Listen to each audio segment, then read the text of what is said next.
Rabu 8 Oktober 2003 seharusnya menjadi hari bahagia bagi siswa-siswi SMK Yapemda Yogyakarta. Hal ini dikarenakan mereka baru saja melaksanakan studi tour dan liburan ke Bali. Namun yang terjadi justru sebaliknya.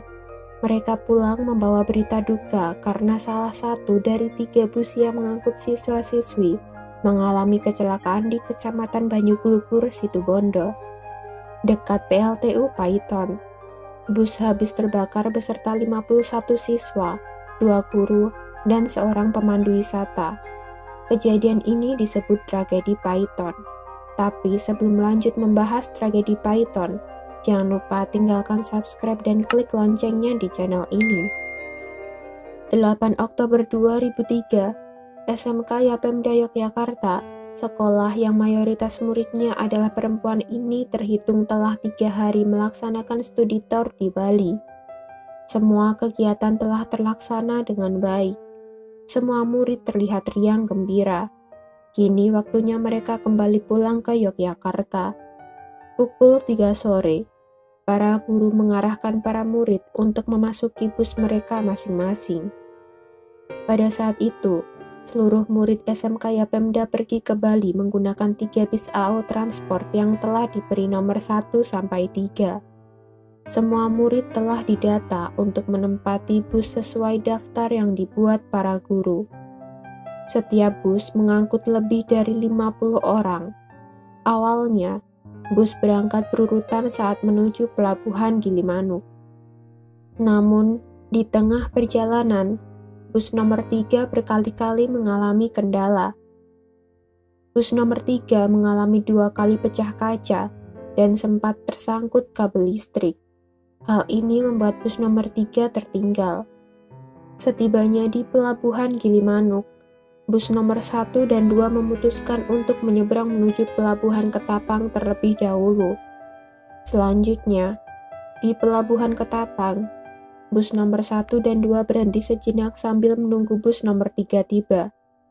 Setelah menunggu cukup lama, akhirnya bus nomor 3 tiba. Disinilah urutan perjalanan bus berubah. Yang semula semua bus berurutan, kini bus yang paling depan adalah bus nomor 1. Disusul bus nomor 3, dan terakhir bus nomor 2. Mungkin karena bus nomor 3 sering mengalami kendala, akhirnya bus nomor 3 ditempatkan di antara bus nomor 1 dan nomor 2. Berharap apabila ada kendala yang dialami bus nomor 3 lagi, bus nomor 2 bisa segera membantu. Bus nomor 2 kini berjalan di urutan paling akhir. Namun, naas justru menimpa bus nomor 2. Sekitar pukul 8 malam, saat iring-iringan bus memasuki wilayah PLTU Banyuwangi, truk trailer dari arah berlawanan berniat mendahului kendaraan yang berada di depannya. Kondisi jalanan yang dilalui truk trailer saat itu menurun. Namun saat truk trailer berusaha kembali ke jalur semula, sopir truk trailer mengaku melihat gundukan tanah tepat di depannya. Karena terkejut, sopir truk kehilangan kendali. Truk trailer akhirnya menabrak bus AO Transport nomor 2. Kebetulan, bus awalnya dikemudikan oleh Armando, supir 40 tahun yang sudah cukup berpengalaman dalam mengendarai bus. Namun saat itu, Armando mengaku lelah dan ingin istirahat. Akhirnya, Budi yang bertugas sebagai kernet atau supir cadangan mengambil alih bus tersebut. Akibat tabrakan yang sangat keras, tangki truk trailer pecah. Hal ini membuat timbul percikan api dan merembet ke bagian depan bus. Sopir dan kernet bus mampu menyelamatkan diri dengan melompat dan memecahkan kaca bagian depan bus. Namun, kernet bus mengalami luka bakar yang cukup serius. Api dengan cepat melahap bagian depan bus. Para murid dan guru di dalam bus berlarian menuju belakang bus. Sayangnya, belum lama bus dihantam truk trailer. Truk tronton yang mengangkut buah-buahan menabrak bagian belakang bus. Sebenarnya, seluruh penumpang masih selamat. Mereka mencoba membuka pintu bus bagian belakang. Namun, usaha mereka sia-sia. karena pintu bus bagian belakang rusak dan tidak bisa dibuka setelah ditabrak truk tronton dari belakang.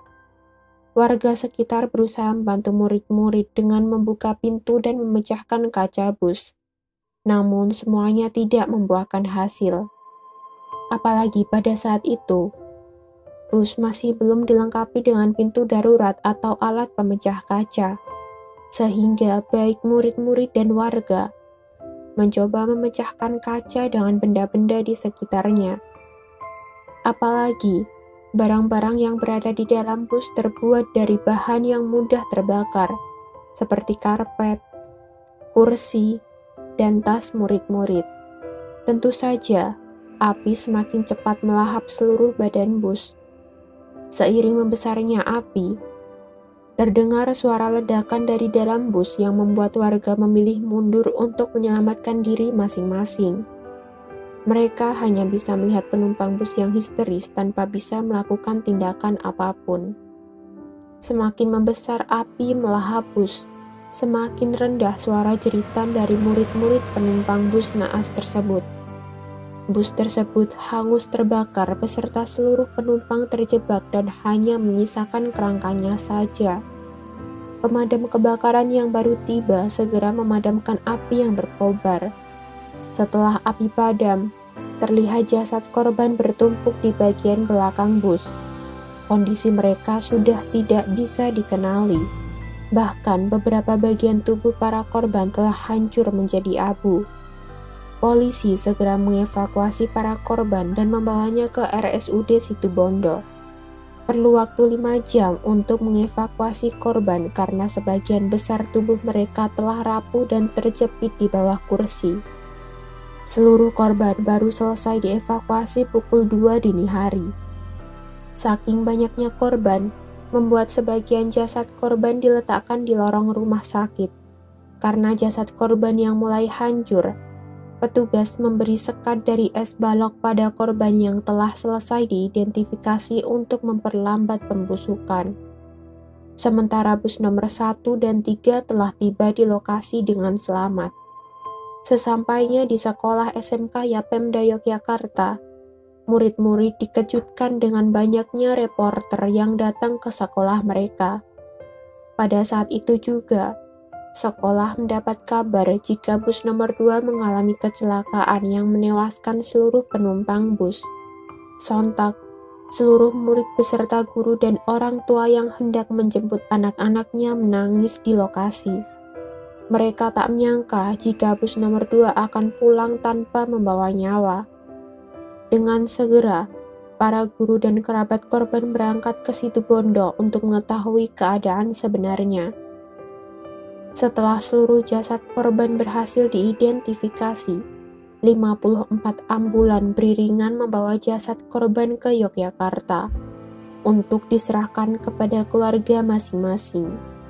Kedatangan 54 ambulan ini dibarengi dengan isak tangis keluarga korban. Bahkan banyak keluarga korban yang pingsan. Mereka tidak menyangka jika akan kehilangan anggota keluarganya dengan cepat. Seseorang mengatakan jika sebenarnya bus nomor 2 telah diikuti oleh sosok hitam besar semenjak dari tempat keberangkatan hingga pelabuhan Ketapang. Namun, saat akan menyeberang ke pelabuhan Gilimanuk, sosok hitam besar itu tertinggal. Ketika iring-iringan bus itu kembali, sosok hitam besar itu kembali mengikuti bus nomor 2. Konon, sosok hitam besar inilah yang membuat bus nomor 2 tidak kelihatan oleh supir truk trailer. Sehingga, truk trailer bertabrakan dengan bus AO Transport nomor 2. Sejak kejadian itu, pemerintah mewajibkan semua bus yang beroperasi di Indonesia untuk menyiapkan alat pemecah kaca. Tentu saja, pemerintah berharap agar kejadian ini tidak terulang kembali. Setelah kejadian naas ini, warga yang biasa membuka warung di sekitar lokasi kejadian memilih untuk menutup sementara warungnya. Mereka mengaku masih merasa ngeri mengingat kejadian tersebut. Apalagi, lokasi kejadian di tempat yang jauh dari pemukiman warga, dikelilingi bukit, dan semak belukar. Untuk kalian yang telah menonton video ini, mari kita panjatkan doa untuk arwah para korban tragedi Python. Semoga arwah para korban diterima di sisinya.